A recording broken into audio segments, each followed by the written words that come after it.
Jar hero ஜார் hero ஜார் hero who is a hero? சினிக்கலஸ் நேயர்கள் அனைவருக்கும் வணக்கம். நான் அம்சன் கிருஷ்ணா. என்னடா அவன் வீடியோ தொடங்கினதுலேருந்து ஹூ இஸ் த ஹீரோ ஜார் ஹீரோன்னு சொல்லி கொண்டிருக்கிறான்னு நீங்கள் யோசிப்பீங்க.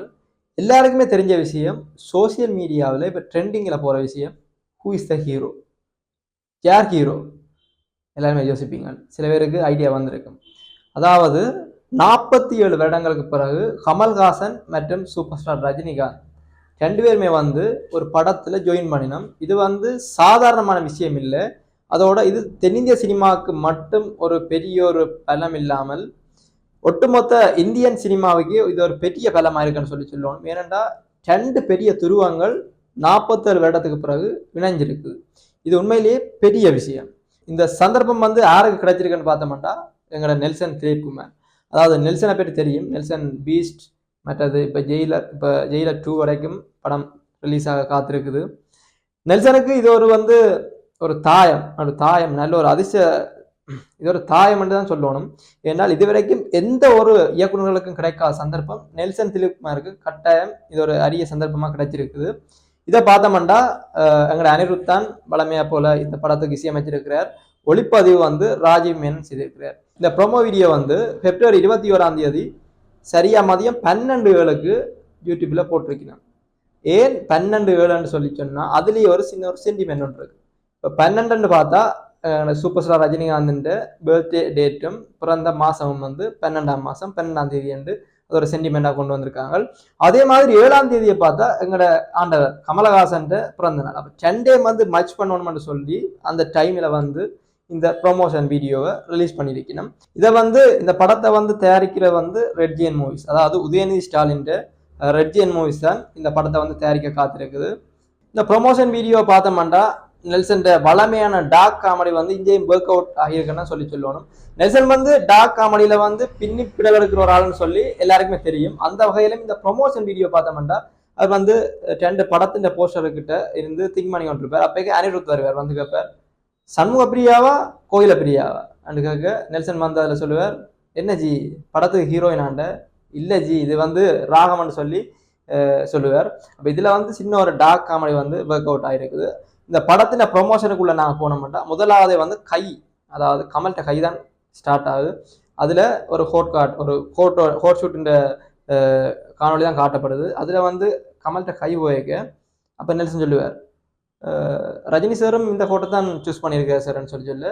அப்போ கமல் என்ன செய்வாருண்டா அந்த கோட்டை சூஸ் பண்ணாமல் அதுக்கு பக்கத்தில் இருக்கிற கோட்டை சூஸ் பண்ணுவார். அதே மாதிரி இந்தியாவில் போனோம்னா ரஜினின்ற ரூமுக்கு போகணும். ரஜினின்ற ரூமுக்கு போக அதில் ஒரு வாட்ச் ஒன்று இருக்கும். அதில் ரஜினி ஒரு வாட்ச் எடுக்க போக நெல்சன் சொல்லுவார், சார் இது கமல் சார் சூஸ் பண்ணியிருக்கிறாரு. அப்போ ரஜினி மற்ற வேற ஒரு வாட்சை சூஸ் பண்ணியிருப்பார். அப்படி கண்ணாடியும் கடைசி ஒரு ஆள் சூஸ் பண்ணி வருவினோம். வெளியில் டோர் ஓப்பன் ஆகி ரெண்டு பேருக்குமே ஒரு பக்காவான ஒரு பிரேம் ஒன்று வைக்கிறார் ராஜீவ் மேனன். முதலாவது பிரேமில் கமல் கண்ணாடியோட வருவார். அடுத்த பிரேமில் ரஜினி கண்ணாடியோட வருவார். அந்த லுக்கை பார்க்கவே அப்படி ஒரு லுக், மஜாவான ஒரு லுக், அதாவது விண்டேஜ் லுக்னு சொல்லுவாங்க. 80s 70s ரஜினிகாந்த் கமலஹாசனை பார்த்த மாதிரி அப்படியே அச்சஸ்லாம் நெல்சன் திரையில வடிச்சிருக்கிறேன்னு சொல்லணும். அது ஒரு பக்கா ஒரு மாசா இருந்துச்சு. ரெண்டு பேரும் வரைக்க ஒரு பிஜிஎம் ஒன்று வரும். அந்த பிஜிஎத்தை பற்றி காட்ட சொல்லி ஆகணும். அந்த பிஜிஎம் ஒரு ரெட்ரோ ஸ்டைலில் ஒரு 80s எப்படி ரஜினின்ற படத்துக்கும் கமல்ட படத்துக்கும் பிஜிஎம் எப்படி ஒரு இளையராஜாவோ இல்லாது டிஎம் சவுந்தரராயன் இசையமைப்பினமோ அதே ரெட்ரோ ஸ்டைலில் அனிருத் இந்த இதுக்கு இசையமைச்சிருக்கிறார். உண்மையிலேயே பக்காவா ஒரு மாசான ஒரு ப்ரொமோஷன் வீடியோன்னு சொல்லணும். அதே சமயம் அதில் வர பெண்கள் ஏஐல தான் கிரியேட் பண்ணியிருக்கலாம்னு சொல்லி சில விமர்சனங்கள் போய்கொண்டிருக்குது. ஆனால் அதிகாரபூர்வமாக எந்த ஒரு தகவலும் கிடைக்கல. ஆனால் ரஜினிகாந்தோட லுக்கோ கமலஹாசன் லுக்கோ சரி, ரெண்டு பேருக்குமே 70 வயசுக்கு மேலே. ஆனால் ரெண்டு பேரை பார்க்கவும் அப்படியான ஒரு தோற்றமே இல்லை. ரெண்டு பேருமே பக்கா ஒரு மாஸ் ஹீரோ ஃபார்மேட் மாதிரி தான். அப்படி இப்பையும் அப்போ எப்படி இருந்தார்களோ இப்பையும் அப்படியே தான் இருக்கிறார்கள்.